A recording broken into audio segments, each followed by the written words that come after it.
9. Daniel Camargo Barbosa. Daniel Camargo Barbosa, also known as the Sadist of El Charquito, gained international notoriety for a series of horrific murders he committed, starting in 1973 in Colombia. After spending 8 years in prison for assaulting past victims, he had vowed to make sure that none of the people he attacked in the future would live to talk about it. It's believed that Barbosa killed as many as 80 young women before he was finally connected to some of the crimes in 1974. He was convicted of just one murder and received a 30-year sentence that was later reduced to 25 years. In 1984, Barbosa escaped from Gorgona prison, which is known as the Colombian Alcatraz. Staff members assumed he'd been eaten by sharks, as the entire facility is surrounded by water. But he was very much alive and headed to Ecuador, where he immediately began murdering again. Barbosa killed so many people in Ecuador that police initially thought his crimes were being carried out by an organized gang. He was finally captured again in 1986 and received a 16-year prison sentence, which was Ecuador's maximum sentence at the time. To the relief of many, Barbosa didn't live long enough to see freedom again.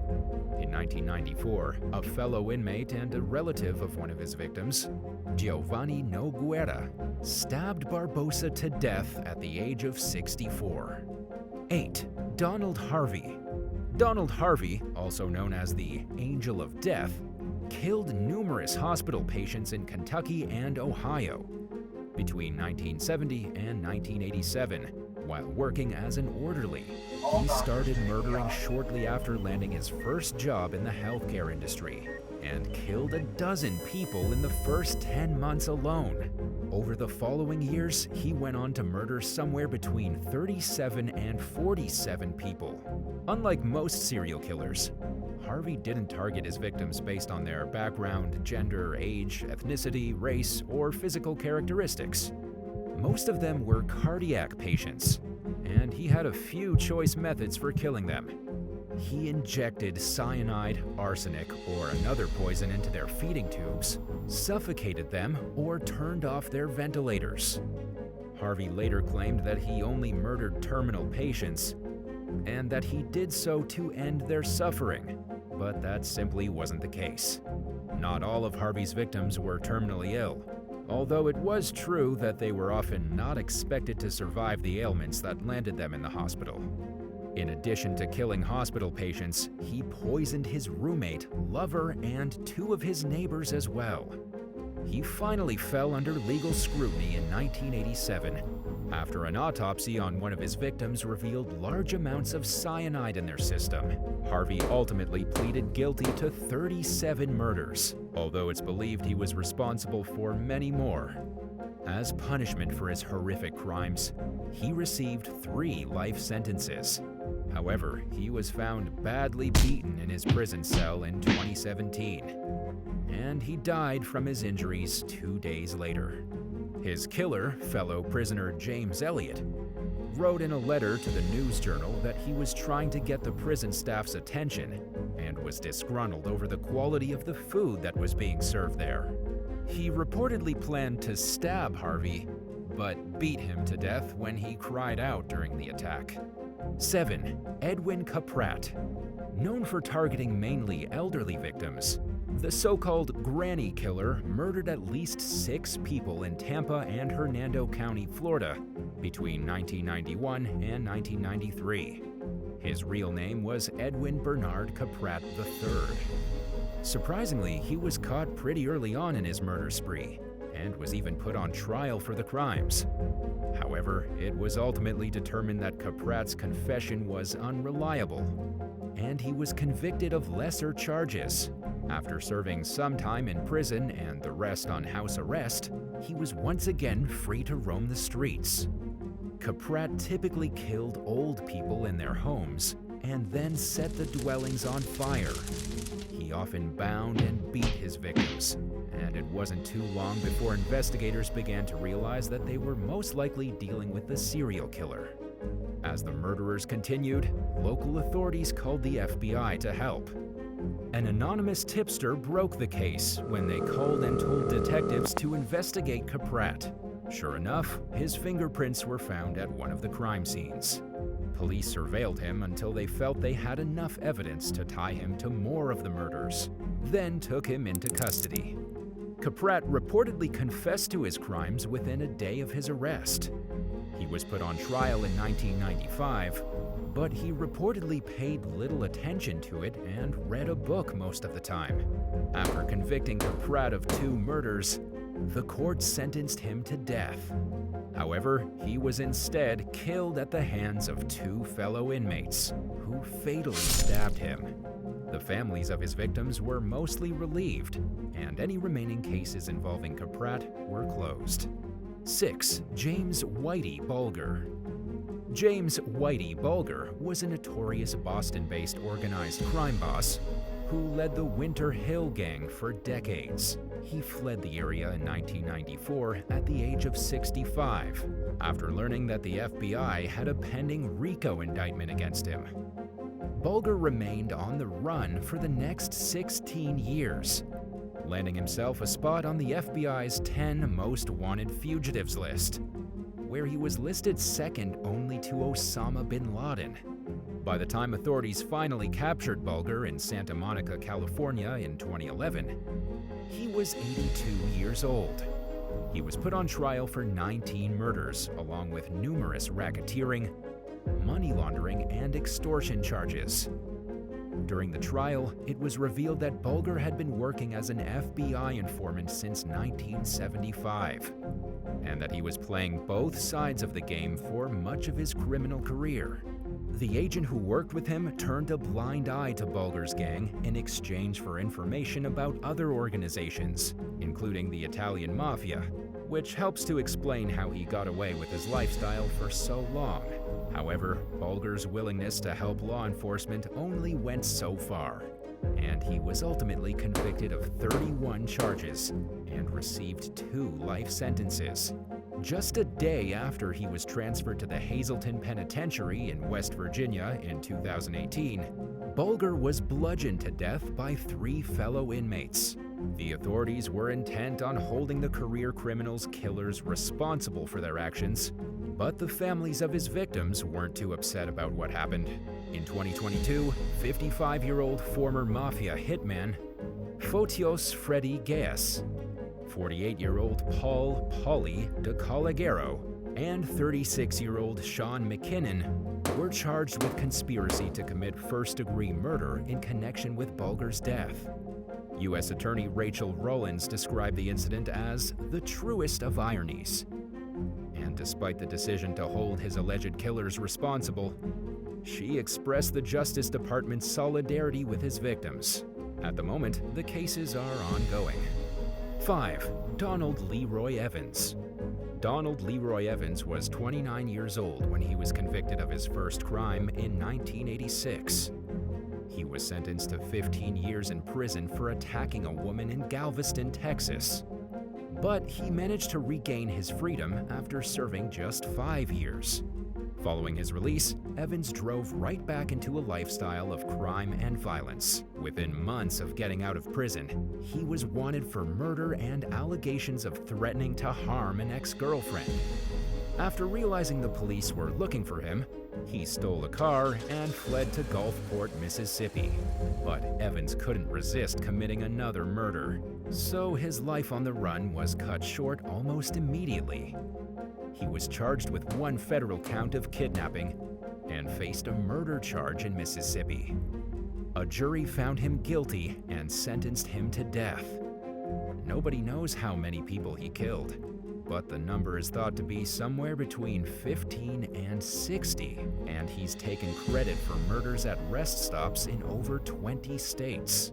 Evans made one last-ditch break for freedom and escaped from jail, but was quickly apprehended and thrown back behind bars. In 1999, fellow death row inmate Jimmy Mack stabbed him to death in the shower. After the incident, Harrison County District Attorney Kono Karana said, "We don't mourn him, we simply close his file." 4. Jeffrey Dahmer. Between 1978 and 1991, Jeffrey Dahmer lured young men into his Milwaukee apartment, where he murdered them, then dismembered and devoured their remains. In 1992, he was convicted of 15 out of 16 suspected murders in Wisconsin and received 15 life sentences as a result. Less than 3 years into his sentence, Dahmer was beaten to death by fellow inmate Christopher Scarver at the Columbia Correctional Institution in Portage, Wisconsin. Scarver was a newcomer at the prison himself, having arrived the same year as Dahmer after being sentenced to life for murder. After completing carpenter training through a job skills program, Scarver could not land a full-time position like his supervisor supposedly promised him. This infuriated him, and as retribution, Scarver robbed and shot a staff member. His rage would come out again when he was left unsupervised with Dahmer and another inmate, Jesse Anderson. The men were tasked with cleaning the prison gymnasium bathroom. Scarver beat Dahmer to death with a bar he had removed from a piece of exercise equipment, then bludgeoned Anderson with a wooden stick. He told a corrections officer that God told him to commit the murders. Scarver suffered from schizophrenia, so it's possible that he believed this. It's rumored that Scarver targeted Dahmer because of his disproportionate number of African American victims. It's also believed that he went after Anderson for trying to frame black men for the murder of his wife. And while it may not seem like a big deal that Scarver received 2 additional life sentences for killing Dahmer and Anderson, he filed a lawsuit accusing the prison of cruel and unusual punishment. He claimed that the murders landed him in solitary confinement for years. A judge eventually ruled for Scarver and several dozen other inmates with serious mental health issues to be relocated to another facility. 3. Thornis Christensen. Something went terribly wrong in the mind of Thornis Christensen during his early adulthood, when he began to fantasize about murdering people. In late 1976, he stole a pistol from a friend and committed his first 3 murders in Isla Vista, California. The victims were all similar in appearance, indicating that the killer targeted a certain type of person. The murders went unsolved, and Christensen moved to Oregon, where he fatally shot a hitchhiker. His 5th murder happened in Los Angeles in 1979, when he shot a woman named Lydia Preston in the head while they were inside his car. Preston was severely injured, but miraculously survived. She eventually crossed paths with Christensen at a bar in Hollywood and called the police. After arresting him, law enforcement realized that he was one of the 100 or so persons of interest they had investigated in connection with the Isla Vista murders. Detectives found enough evidence to charge him with the first 3 killings he was suspected in. Christensen pleaded guilty and was consequently sentenced to life behind bars. However, less than a year after arriving at Folsom State Prison, a fellow inmate stabbed him to death in the recreation yard. The killer's identity was never revealed. It's possible that Christensen killed more people than anyone knows about. Shortly before the 3 Isla Vista murders that he was convicted for, several women went missing in the area. But if that's the case, the true extent of his violence may never be known. 2. Albert Desalvo. Between 1962 and 1964, a killer nicknamed the Boston Strangler terrorized the city of Boston, murdering 13 women between the ages of 19 and 85. Most of the victims were brutally assaulted in their homes and then strangled to death with articles of clothing. At the same time, there was a man lurking throughout the city and attacking women, but he wasn't killing them. Police initially thought the Boston Strangler and the so-called Green Man were 2 different people. However, they learned differently when a survivor identified Albert Desalvo as their attacker. He was brought in for questioning and gave a detailed confession of all his crimes, which included both the assaults and the Boston Strangler's murders. Because there was no physical evidence linking Desalvo to the murders, prosecutors instead tried him for the Green Man attacks.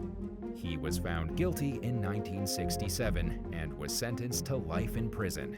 Desalvo recanted his confession to being the Boston Strangler, but DNA evidence has since connected him with at least one of the crimes.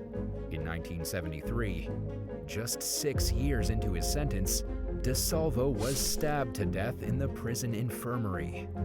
Robert Wilson, an inmate with known connections to Boston's Winter Hill Gang, was put on trial for the murder, but it ended in a hung jury. Desalvo's attorney, F. Lee Bailey, claimed that his client was killed for selling drugs for less than the standard price. While many believe Wilson is responsible for his death, the identity of his murderer officially remains unknown. 1. Roger Kibb.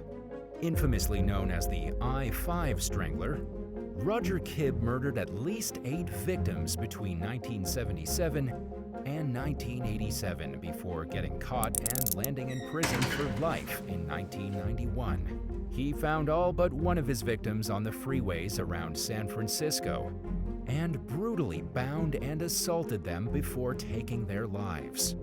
Kibb strangled his victims to death, which is also how he died at the hands of a fellow inmate at Mule Creek State Prison in 2021.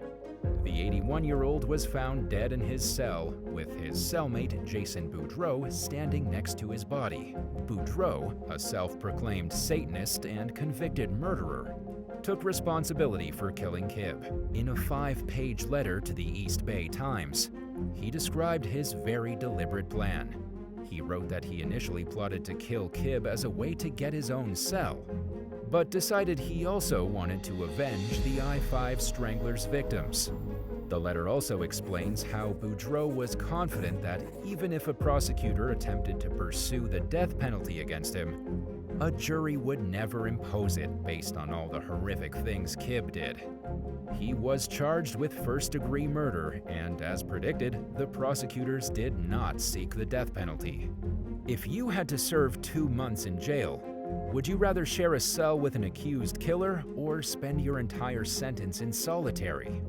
Let us know in the comments below, and don't forget to subscribe. Thanks for watching, and we'll see you next time.